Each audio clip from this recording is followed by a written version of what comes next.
प्यारे विद्यार्थियों, गणित शिक्षण में आपका स्वागत है।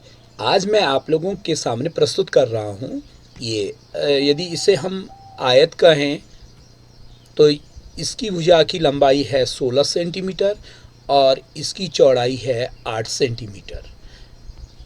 इस स्थिति को देखेंगे कि ये एक प्रकार का रेक्टेंगुलर या आयताकार आकृति है। इसी आकृति में हमको इसके बाहर बाउंड्री जोड़नी है कि इसकी टोटल बाउंड्री कितनी हो जाएगी। तो आप देखेंगे ये मोटी सी बाउंड्री हमने जोड़ दी है इसके बाहर, तो ये 16 सेंटीमीटर की है और ये दूसरी बाउंड्री हमने जोड़ दी है इस पर, ये है 8 सेंटीमीटर। इसी तरीके से ये तीसरी वाली बाउंड्री हमने जोड़ दी है, ये है 16 सेंटीमीटर और फिर ये बाउंड्री भी हमने इस पे जोड़ दी है 8 सेंटीमीटर। तो टोटल हो गया 16 प्लस 8 यानी 24 और इधर भी 16 प्लस 8 24।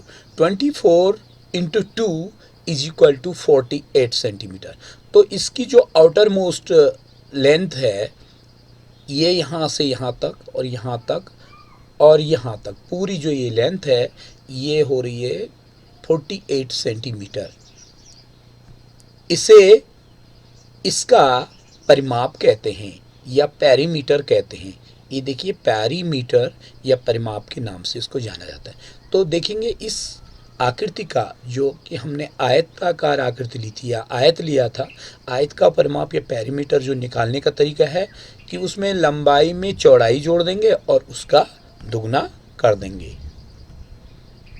अब फिर मैं इसी आकृति को दोबारा ले रहा हूँ। ये आकृति है, इस बार हमने इसकी आउटर मोस्ट माप नहीं लेनी है, बल्कि अब की बार हमको ये पीला वाला जो भाग है टोटल, इस पीले वाले भाग को नापना है।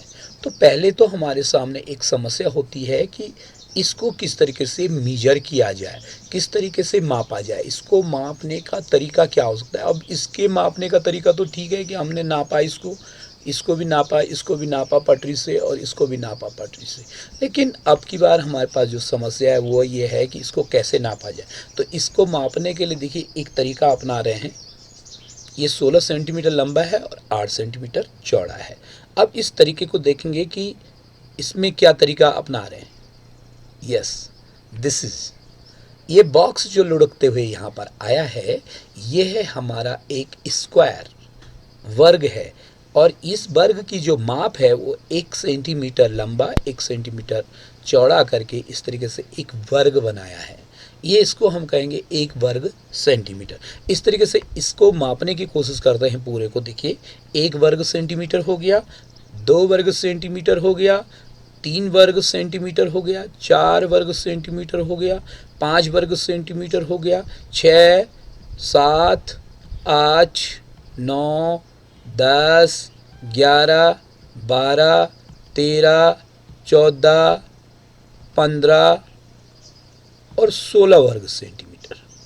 देखिए इसकी जो अपनी लंबाई थी वो 16 सेंटीमीटर थी, तो इस 16 सेंटीमीटर में कुल वर्ग कितने हो गए? 16, एक रो में।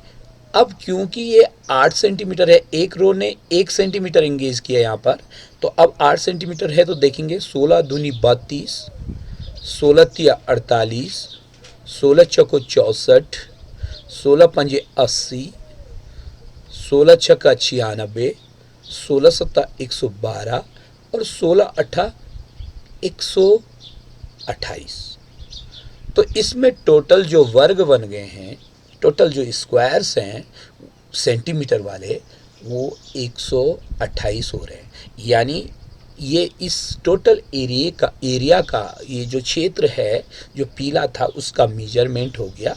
इसमें टोटल जो है 1 सेंटीमीटर, 1 वर्ग सेंटीमीटर के 128 वर्ग बन रहे हैं। तो ये कह सकते हैं हम कि इस क्षेत्र की जो माप है वो 128 वर्ग सेंटीमीटर है। तो इसे हम क्षेत्रफल के नाम देते हैं और ये क्षेत्रफल यानी एरिया नाम देते हैं। तो इसमें हमारे पास जो आकृति है आयत, उसमें हमने देखा कि जो इसकी लंबाई है और जो उसकी चौड़ाई है, अगर उन दोनों को मल्टीप्लाई कर लेंगे तो देखेंगे उसका क्षेत्रफल निकल जाएगा। अब ये वर्ग जो हमने बनाए थे, हमने एक एक वर्ग सेंटीमीटर के बनाए। आप इनको वर्ग इंच में बना सकते हैं, ज़रूरत पड़ने पे वर्ग मीटर में बना सकते हैं, ज़रूरत पड़ने पर वर्ग फीट में बना सकते हैं।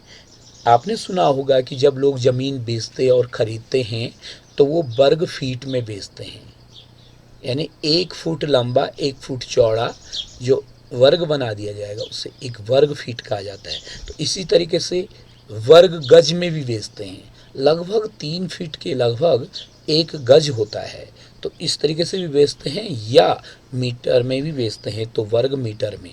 तो इस तरीके से ये क्षेत्रफल की इकाई हो गई। तो क्षेत्रफल की इकाई जो भी होगी, अगर वर्ग बने हैं निश्चित माप के तो आप उनको वर्ग इकाई लिख सकते हैं, और अगर सेंटीमीटर है तो आप वर्ग सेंटीमीटर, वर्ग मीटर इस तरीके से लिख सकते हैं।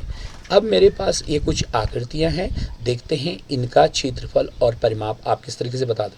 यहाँ देखो 1 2 3 4 9 10 11 12 13 14, ये 14 सेंटीमीटर लंबा है और 3 सेंटीमीटर चौड़ा है। तो इसमें टोटल जो वर्ग सेंटीमीटर बन गए 14 तिया 42, तो ये इसका क्षेत्रफल हो गया। यहाँ पर भी इनको जो है थोड़ा सा रैंडम लगा दिया गया है, लेकिन जो रंगीन भाग है ये 14 वर्ग यहाँ है, 14 वर्ग इसमें है, 14 वर्ग इसमें है। इसका क्षेत्रफल भी जो है 14 तिया 42 ही हो रहा है, यानी इसमें बने हुए वर्गों की संख्या 42 वर्ग हो रहा है। लेकिन अब मेरा एक सवाल और है, इसका पेरीमीटर कितना हो जाएगा। तो देखिए 14 लंबा है, 3 चौड़ा, तो 14 3 17, लेकिन 14 और 3 17, तो 17 दूनी 34 सेंटीमीटर इसकी माप हो गई। जबकि दूसरे वाले की अगर आप माप देखना चाहेंगे तो ये 14 सेंटीमीटर यहाँ तक हुआ, लेकिन 1 सेंटीमीटर वर्टिकल हुआ, 15 16 17 18 19, यहाँ से और यहाँ तक इसकी जो आउटर मोस्ट लंबाई है ये 19 सेंटीमीटर है, और दूसरी तरफ को भी 19 सेंटीमीटर, यानी 19 दूनी 38। तो पहले वाले का 17 दूनी 34 हुआ था और यहाँ 19 दूनी 38, यानी समान क्षेत्रफल होने पर कोई ज़रूरी नहीं है कि उनका जो परिमाप है वो भी उसी अनुपात में होगा। ये बात यहाँ पर दिखाई गई है। तो ये पेरीमीटर और एरिया में आपने रिलेशन देखने की कोशिश की। अब हमारे पास एक दूसरी आकृति बन रही है। यहाँ देखेंगे इसके जो वर्ग बनाए हैं हमने, ये बड़े बड़े हैं, लेकिन इसको हम वैसे मैंने 1 इंच का एक वर्ग बना रखा है, ये इसे वर्ग इंच कह सकते हैं। तो टोटल इधर को 8 यूनिट हमारी है और नीचे को हमारी 3 यूनिट, 3 रोज़ हैं। तो टोटल इसमें जो वर्ग बन गए हैं वो बन गए हैं 8 तिया 24, यानी आयताकार अगर आकृतियाँ बनती है तो आप उसका एरिया निकाल सकते हैं। तो इसका एरिया है 24, लेकिन 24 हम सेंटीमीटर स्क्वायर नहीं लिखेंगे क्योंकि ये सेंटीमीटर नहीं है, इसे हम कहेंगे 24 वर्ग इकाई। वर्ग इकाई शब्द लिख सकते हैं।